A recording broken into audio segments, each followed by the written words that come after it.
Existe aqui no canal uma receita para fazer pão de ló básico. É uma receita muito simples, mas resulta num pão de ló que fica fofinho, mas firme o suficiente para fazer bolos em camadas. Como ele tem um sabor neutro, ele vai resultar muito bem em vários tipos de bolo. Hoje trago-vos a versão de chocolate desse pão de ló básico e com ele vão poder fazer vários bolos em que queiram que a massa seja de chocolate. Vamos precisar apenas de 4 ingredientes: ovos, açúcar e farinha e cacau, que é o que vai dar o sabor a chocolate ao nosso pão de ló. Vamos começar por colocar numa tigela os ovos inteiros com o açúcar e vamos bater numa batedeira até que praticamente triplique de volume. Isto vai demorar mais ou menos uns 5 a 7 minutos. Vão batendo até que fique uma mistura bem volumosa, esbranquiçada. Se vocês tiverem dúvidas para saber que está bem batido, façam este teste. Com a vara da batedeira, levantem um pouco desta gemada e façam assim uns desenhos, uns arabescos por cima.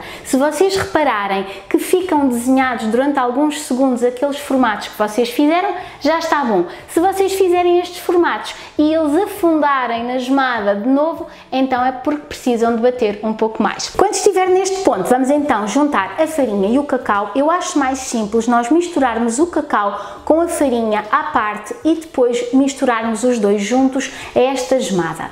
E temos que peneirar, que é para garantir que não há nenhum grumozinho. É preferível nós misturarmos a farinha e o cacau pouco a pouco à nossa gemada, porque isso vai garantir que nós vamos conseguir envolver bastante melhor.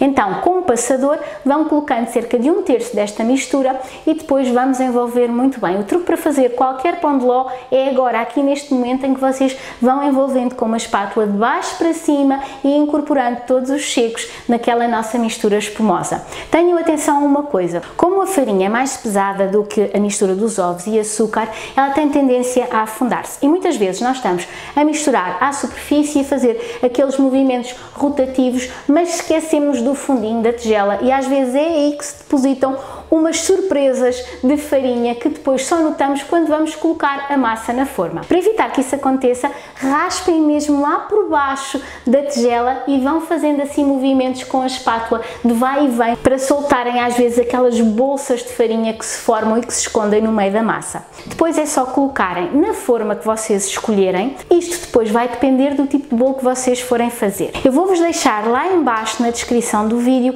várias medidas de formas onde vocês podem cozer esta quantidade de massa. Eu hoje vou optar por dividir esta massa em duas formas de 16 cm para depois fazer um bolo pequenino, mas alto. Eu untei estas formas muito ligeiramente com spray desmoldante e no fundo, para ser mais fácil de desenformar, eu coloquei uma rodela de papel vegetal. Leva-se ao forno a 180 graus e o tempo que vai demorar a cozer vai depender imenso da forma que vocês escolherem. Neste caso, ele esteve no forno mais ou menos uma meia hora. Já sabem que para saberem que o bolo está cozido, vamos recorrer àquele velho e bom truque do palito. Retiram depois o pão de ló do forno, deixam arrefecer na forma praticamente até que ele fique morninho e depois então desenformam. No meu caso vou retirar então o papel vegetal, que é sempre um bom truque, e vejam como o nosso pão de ló fica super direitinho, firme e prontinho para nos servir de base para fazer um bolo delicioso. Espero que se inspirem a fazer muitos bolinhos com esta massa de pão de ló de chocolate.